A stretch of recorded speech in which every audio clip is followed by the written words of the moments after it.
Did you know you can make amazing cinnamon rolls at home, all by yourself, whenever you want? Could be dangerous. Let me show you how easy it is.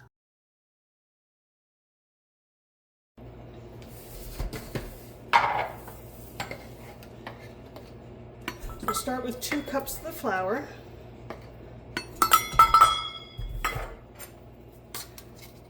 Salt.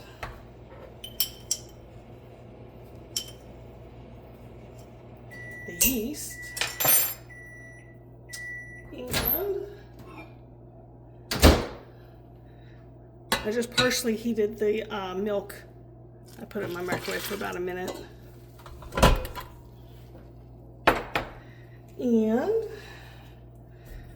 1/4 cup of shortening. I'm going to turn it on. Let it start doing its thing. Now, you don't want to put all the flour in it first because you want the shortening to be able to mix in well, and you want to kind of get some good mixing going to start a little bit of gluten development.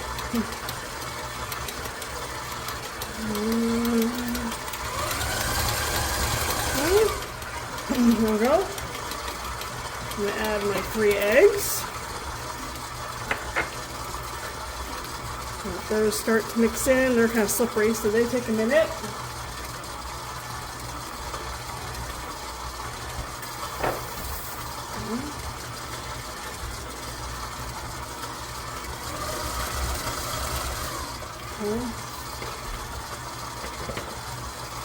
I'm going to add in another cup. They're sticking to the sides already, so just enough to where I can keep things mixing. Now you can do this by hand. It's a little bit of a workout. The mixer just makes it easy, right? All right, so you see how it's pulling away from the sides now. I'm gonna move it in a little bit closer for you here. All right, so we're just gonna let it mix for 2 minutes, okay? And then I'll come back at you in about 2. All right, always make sure you reread your ingredients because I almost forgot to add the sugar. I'm gonna add 1 more cup and a half. And then I'm going to mix that. Now, if it gets a little thick on you, you can always switch to the dough hook. But typically, this is a pretty soft dough, and you'll be surprised that when you go to roll it out tomorrow, that you'll have such an easy time of it because the dough does amazing things in the refrigerator.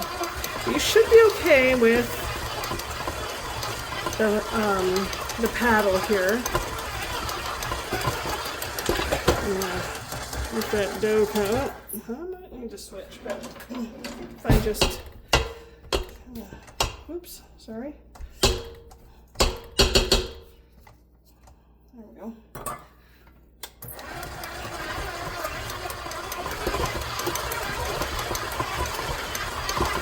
You want it thoroughly mixed, but you don't have to go crazy because remember we did the vast majority of the important mixing when it was still thin.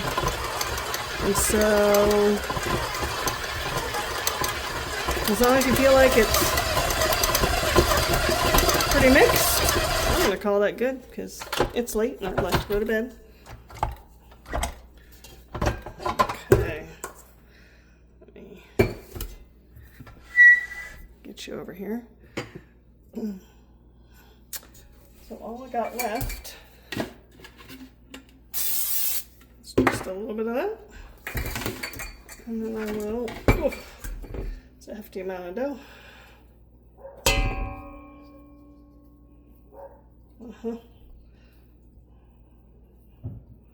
Honestly, I don't know how people do these kind of videos when they don't live alone, but I guess that's the nature of it.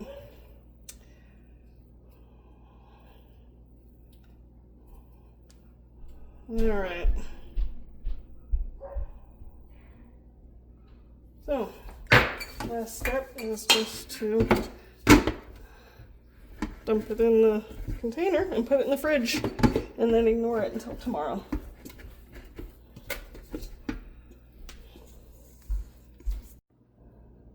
I just want to point out just how loose this dough ideally is, right? You don't want to overflour it unless you're struggling with the rolling.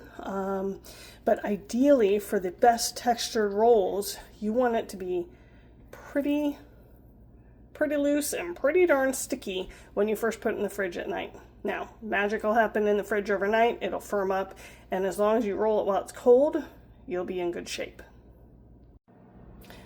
So it's 12 hours later, and I just wanted to show you what overnight in the fridge does for this dough. So it's not nearly as sticky, it's firm, it'll be easy to roll out. So make sure you put it in the fridge.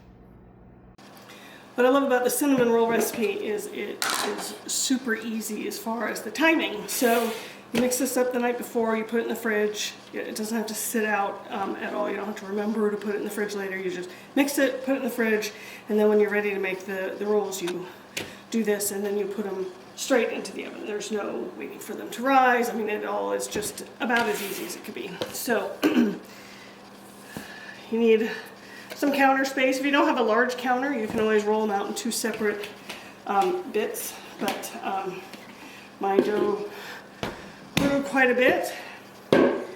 Now, the reason this dough is so easy to work is because it's cold.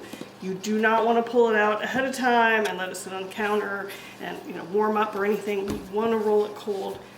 That's kind of part of the trick. And then when I put it on the counter, I kind of pre-form it. I want to kind of get it shaped like a rectangle so that when I'm rolling it, I don't have to work so hard to keep it in a rectangle. And you're going to have to put some elbow into it, roll it over. We want to use some flour, but not so much, because ultimately we want to have a little bit of sticking, and I use that term lightly, so that it will help it get to its maximum size. Now this particular dough, I actually mixed 3 days ago, and then life got busy. So usually it's not been sitting in the fridge quite this long, but we'll see. It's going to roll out here nicely in just a moment. So I'm going to notice it's a little oval, so I'm going to help shape it a little bit. I go this way to get the corners filled out.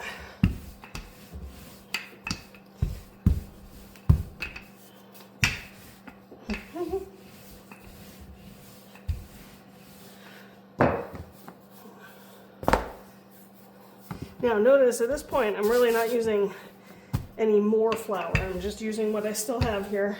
There's a spot that's sticking more than it should.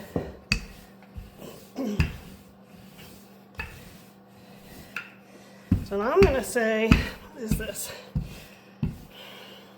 2 feet? It's probably 2 feet. Now the reason you want it thin is because you want lots of those layers with the goo inside. If you leave this fat, then you have a lot of, it's more bread than roll. And cinnamon rolls are all about the roll, so make sure you roll. Getting close. Getting close. Now notice, there is gluten. You can see it shrunk just a little bit when I did that. So that's why I'm not adding any more flour. You can hear I'm working. I still get out of breath easily after my surgery last year, but it just is a good way for you to tell that I'm working. Okay, there we go. I want it pretty rectangular. That's pretty good. Right? Now, again, I just want to point out, it's pretty thin. Okay, so this is going to hang out here for just a minute.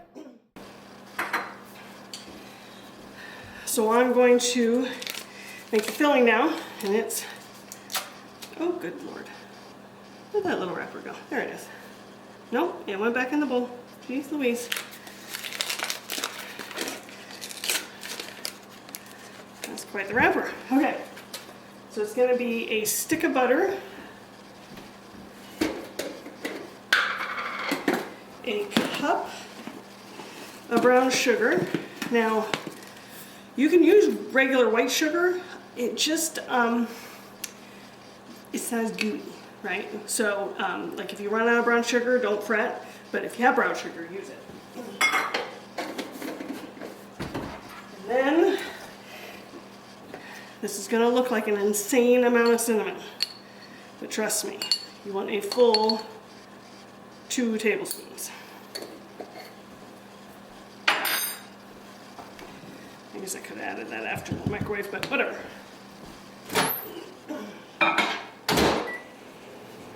And we're going to heat it up. It's going to, the butter is mostly going to be liquidy, and then it'll be easier to spread. This is probably the trickiest thing because you want it soft enough because the dough is still cold and it is butter, right? If the butter isn't soft enough, when it hits that cold, it's going to firm up enough that you have trouble spreading it. You don't want that. So, all right. Yeah, we're doing here. Ooh, that's pretty good. Okay, you can see that the butter is pretty liquidy in there. That was about 40 seconds. It's a fair amount of sugar, so, you know, you see it's easy to mix when it's soft enough.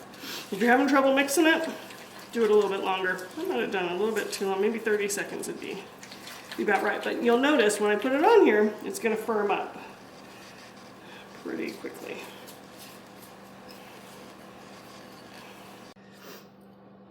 So if you've seen some of my other videos making these, you'll notice that it's been more paste-like, and all of that just has to do with how long you leave in the microwave. So you have some flexibility there. It's all good. So just spread her all over. You can maybe leave a little border up there, just a little bit, so that it kind of can seal a little bit, but it's not a big deal. Most things are a little more forgiving than I think people tend to believe when you're baking. So just roll with it, it's all good. Okay. To the edges, we want it as, you know, evenly as reasonably possible.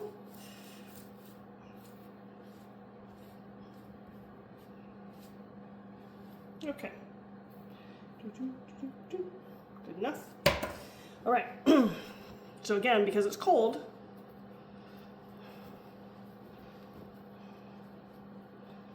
I'm going to start. You want to make sure that it's all nice and tight, right?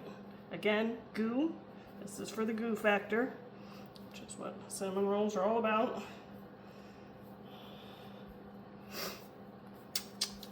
And then just slowly work your way. Yep, that butter was a little more done than I normally do it. But again, not a big deal. Still totally works.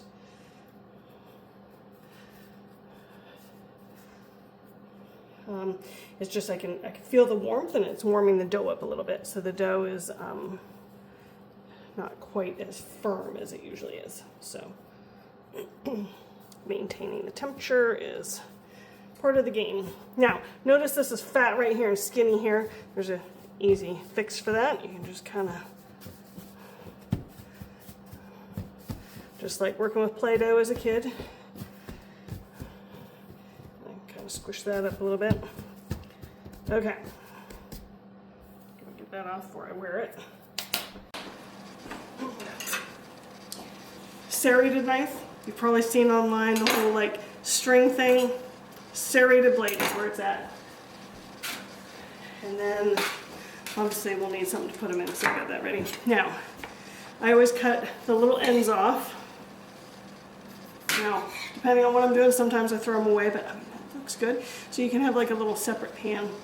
But as far as getting them even, if you just start at one end and go down, they will not be even, and you won't always get the same number and whatnot. So, to always get 12 rolls, I look in the middle, so I cut in the middle, then I cut in half again. Okay, so that's 4. So I need 3 from each one, and here's where you're going to eyeball it a little bit. Notice the sawing motion, right? If I just try to push, I'm going to squish the roll, and we don't want that.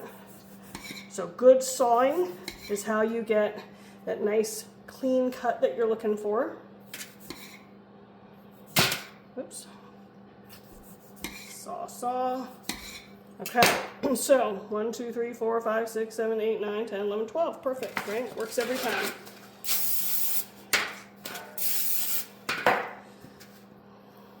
If I do have rolls of slightly different sizes, just a little bit, you know, you can see this size, so I do try to mix them up in the pan a little bit. When I am doing these kind of trays that are shorter, I do press them down just a little bit. I don't do that when I'm doing them in like a glass 9x13 pan. But these portable ones are a little bit shorter. And they're all ready to go. And again, I've preheated my oven, so I don't let them rise, I don't sit on them, nothing. They go straight in the oven.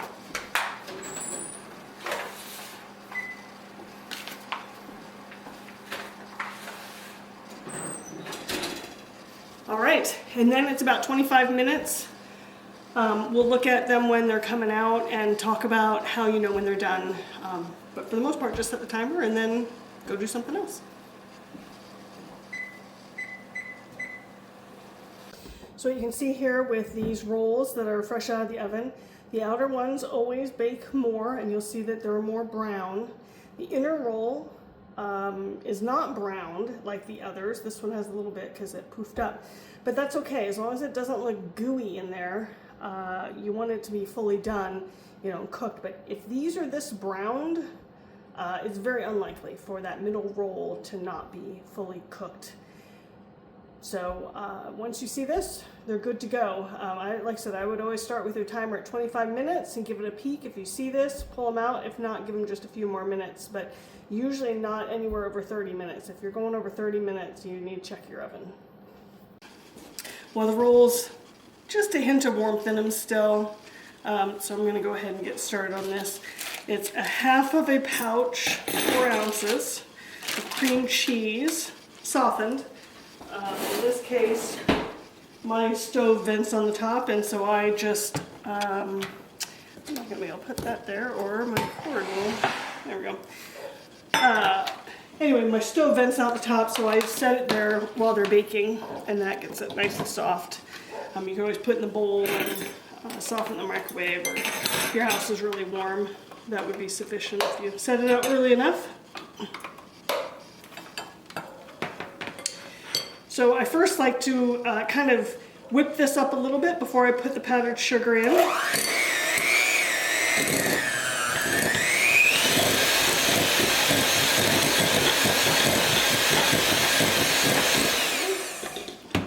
I'm going to throw a little bit of milk in there. Just a splat. That's probably about 2 tablespoons.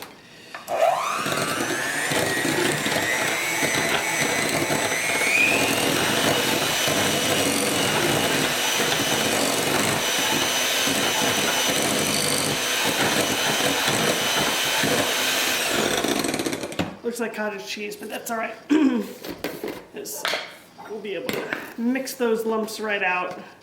I'm not going to sift or anything. It's not that highfalutin enough for that. Oh my God. My dog. All right. So of course, start on low. I didn't use a big bowl. That's not very loud.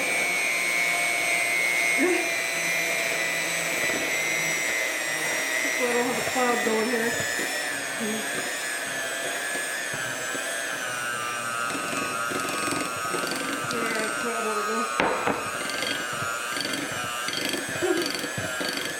You can hand mix this too.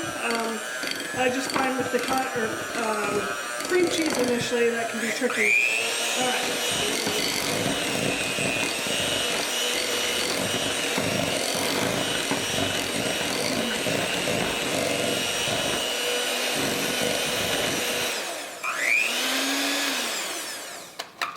And you just want to do it until you see all the lumps that you saw earlier are not there anymore. Milk away. All right, so again, I'm going to verify they're just slightly warm, just slightly, and that's okay. Slightly warm is okay. And I'll just kind of put a dollop on the top of each one, moving around. You don't go too crazy before you've hit all of them, or you might end up misjudging and having issues. That's no good. Unless there's someone in your family that likes them without the frosting, but those people would be weird in my estimation. But all right, and then just kind of help it get around. Got a little bit left in the bowl for these spots that need some help.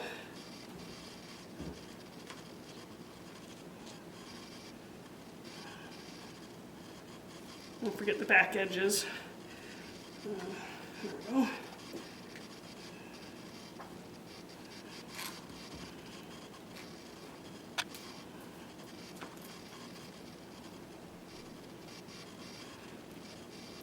Now the only like food safety concern here is you just don't want to use too much milk in your frosting, especially if it's a low-fat milk. If you're planning on letting them sit on the counter for, you know, a day or two, that would make them a little more susceptible to some food safety issues. If you choose to do it that way, then I would store them in the fridge.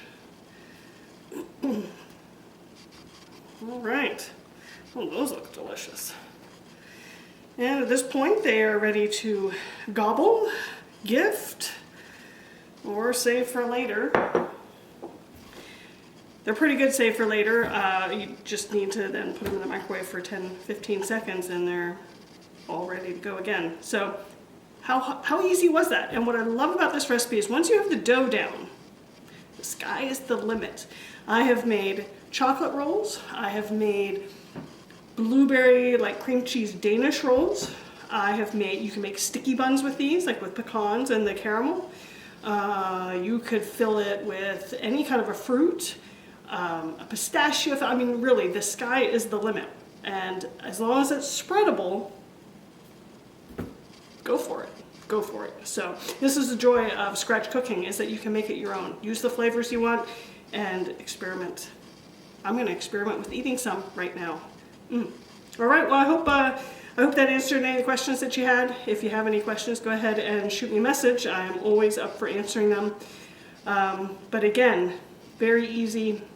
Mix the dough the night before, put it in the fridge overnight. When you wake up, roll them out, fill them, stick them right in the oven, bake for 30 minutes, let them cool, frost, and voila, breakfast is served.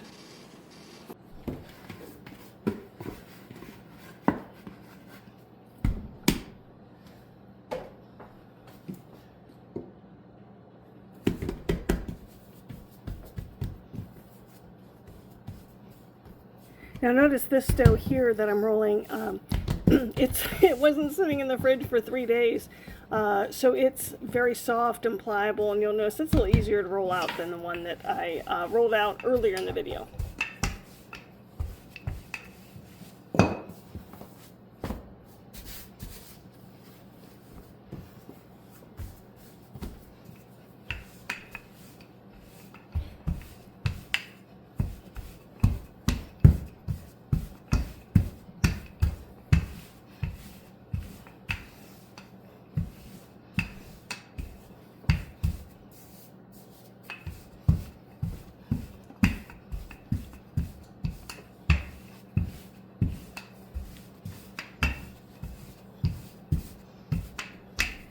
Now, becoming proficient in rolling the dough out and getting it to the shape you want it just takes practice. The good news is that it doesn't matter initially. You could roll a circle or a triangle, and honestly, it really doesn't matter. It'll taste good. It just won't look as pretty. But initially, that doesn't matter.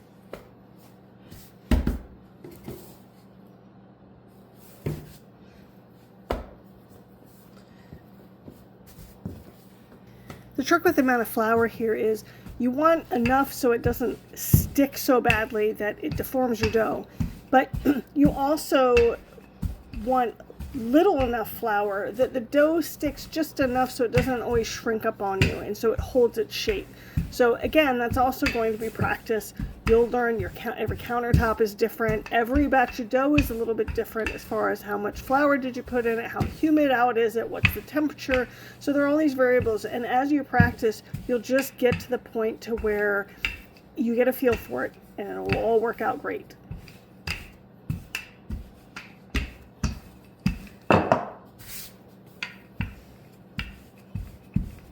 Here I ended up with a little hump in the middle of the dough. I'm not sure, while I was rolling, I must have been ignoring the middle a little bit. And so what I did was, you'll see I pull back that side to loosen it from the counter so that I can easily extend that middle out without it pushing all the way through the dough while it's stuck to the counter, if that makes sense. And then I can just kind of work it out. Again, dough is very forgiving, and again, if it doesn't look perfect, it still tastes amazing, so don't fret.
Here you'll see I didn't get the filling spread out evenly, so I had that whole corner there that didn't have any filling.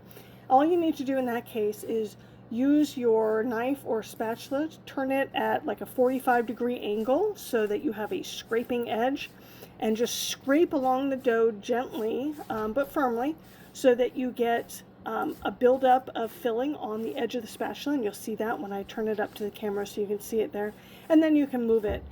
Again, the filling is fairly forgiving. I mean, it is butter, so if the dough was really cold, it might be a little tricky, but usually you should be able to move that filling around for a while.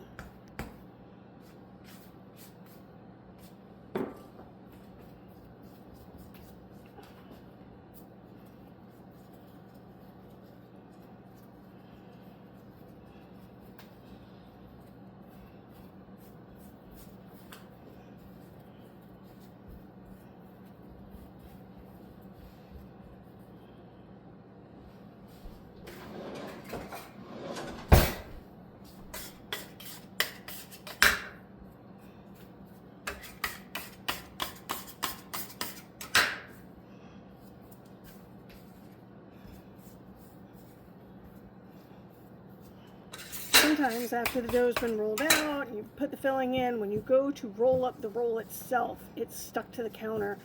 Now, sometimes you can work it loose with just a little motion, but if you can't and you're worried about it messing up the shape of your dough, you can get a bench scraper out, or even a knife if you don't have a bench scraper, and that will loosen it so that you can roll it easily and keep going.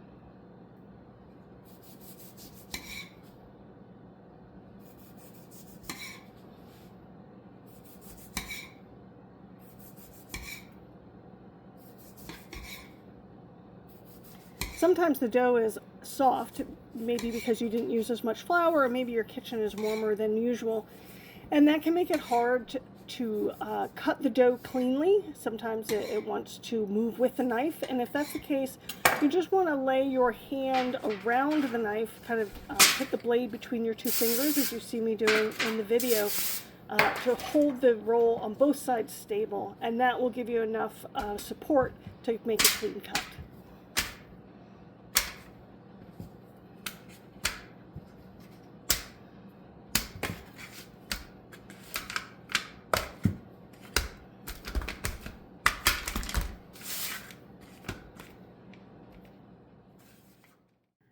I hope you found this video helpful, and I hope that you are going to hop in the kitchen and try and make your own cinnamon rolls. Let me know how it goes. I'd love to hear about it. And of course, if you have any problems or questions, please reach out to me. I'd love to help you.